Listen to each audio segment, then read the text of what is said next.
I'm Carl Azus. Welcome to CNN Student News. When governments respond to severe weather, sometimes they declare a state of emergency or a state of disaster. The president of the Philippines declared a state of national calamity. That word, calamity, refers to a disastrous event with significant loss and suffering. That's what Typhoon Haiyan brought to many Filipinos. Hundreds, maybe thousands of people killed, survivors who've lost everything. The rescue and recovery efforts are going. U.S. Marines stationed in nearby Japan brought emergency supplies. Disaster teams from the U.S. and United Nations are in the Philippines. Before they can help the victims of this storm, first they have to reach them. Above the vast blue sea that separates the thousands of islands that make up the Philippines, a rescue mission is underway. We're travelling with the military to a remote group of islands devastated by Super Typhoon Haiyan, yet to be reached by authorities. From the air, we can see the carnage. Home after home, village after village, nowhere has been spared. On the ground lie the injured. With broken bones and internal bleeding, they've been waiting for days for a medical evacuation. I haven't seen anything like this before. I thought I'd only see this on television. There is a real sense of desperation here on the ground, while the focus is obviously on the sick and the injured and getting them to safety. The people of this hard-hit island need food and fresh water. They've been without it for days, and despite assurances from the government, it is yet to arrive. The problem facing authorities is logistics, getting these supplies to these hard-hit and remote areas and to the people who need it. All these people have lost their homes. They're now staying in tents and makeshift shelters they've erected from the debris. And while they say they received the storm warnings from the government and took what they thought was appropriate action, no one here anticipated that Mother Nature would unleash such fury. At my age of 35, I experienced a lot of typhoon, but this is the worst thing. This airfield in Cebu has become the staging ground for the country's biggest relief operation. C-130 Hercules fly-in survivors, all shell-shocked from what they've just lived through. I cannot say anything yet. I'm still in shock. I'm so sorry. A lot of people were dead, our friends are dead, some of our family members are dead. So it's really devastating. As the death toll grows by the day, families here desperately wait for news of their loved ones. I am the only survivor of the family, and I want to know them if they are still alive. Having had no contact since the typhoon hit, many say hope is all they can hold on to.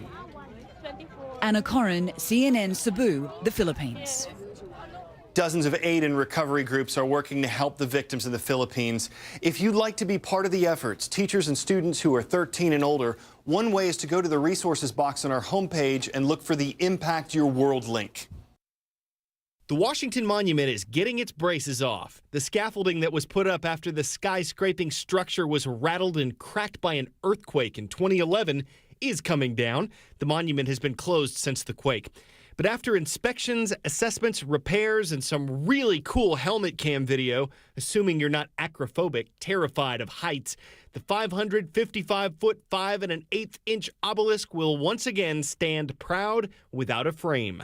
The lights will come down with the scaffolding, 488 lamps, all part of a $15 million repair bill. The monument has stood for more than 125 years and for 23 presidents. It has weathered rain, snow, sleet, hail, and now an earthquake. And it'll continue to stand tall over the National Mall as one of the capital's towering achievements. In Washington, D.C. and other cities around the country, events paid tribute to America's veterans yesterday, all those who have ever served in the U.S. military. At Arlington National Cemetery, President Obama was part of the traditional wreath-laying ceremony.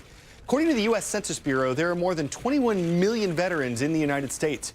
The president says Veterans Day is a chance for Americans to say thank you. Veterans Day is an American holiday, but other countries honor their veterans around November 11th as well. In the UK, Canada, France, and Australia, the holiday is called Remembrance Day or Remembrance Sunday. The origin for all of this is the armistice that ended World War I. It was signed on November 11th, 1918. Over the past week, we've reported on a situation with the Miami Dolphins. One player, Jonathan Martin, left the team. Another, Richie Incognito, was suspended after accusations of bullying. Now, the accused player is telling his side of the story.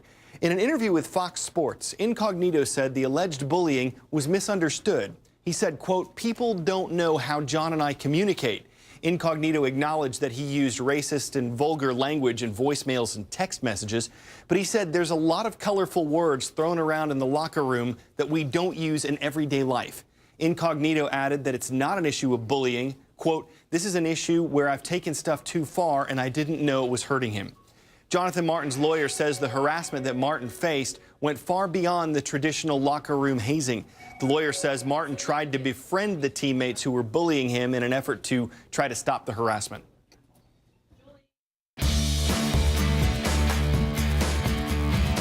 The Lone Star State, the Natural State, and the Beehive State. Sounds like a good roll call to me. Let's go to the map.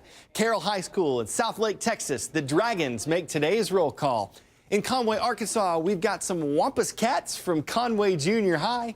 And Ivins, Utah is on the map with the Wizards from Vista Charter School. It's time for the shout out. What is Iron Man's real name? If you think you know it, then shout it out. Is it Bruce Banner, Peter Parker, Steve Rogers, or Tony Stark? You've got 3 seconds. Go. It's Tony Stark inside the Iron Man suit. The character made his comic debut in 1963. That's your answer, and that's your shout out. Iron Man has been around as a fictional character for 50 years, but the U.S. military wants to turn Shellhead into a reality, or at least his hardware. The military is recruiting companies and academics to design a suit for special forces and hopefully move superhero technology from movies and comic books to the battlefield. Iron Man's powered suit of armor and high-tech weapons help him protect the world. And that is exactly what America's top commando, Admiral William McRaven, wants when his men have to kick down a door. He has got to open that door, not knowing what's on the other side. He's got to be in a position to be protected as soon as that door comes open. McRaven has ordered up the Tactical Assault Light Operator suit, better known as the Iron Man suit. The idea? Lightweight armor protection, possibly with battery power flowing through it, to give a soldier extraordinary ability to move faster and operate longer in battle. Former Navy SEAL Chris Heben says the suit can make commandos even better. It is going to take a super soldier, a SEAL, a Green Beret, a Delta Force guy, and push him into a stratospheric level. What people don't realize is all these technologies exist already, but they exist separately. So they're taking them all and they're putting them together and they're adding some pretty cool things like liquid armor that becomes hardened in a millisecond. There are plenty of ideas. Imagery from drones or satellites overhead right into the helmet visual display. Boots that generate electricity with every step a soldier takes, and flexible head-to-toe protection so troops can move closer to the enemy. If they can work out the bugs and get it to where it's functional, and it's going to take a group of guys that are already extremely high functioning on the battlefield and make them completely unstoppable. McRaven wants the first version of an Iron Man suit within a year.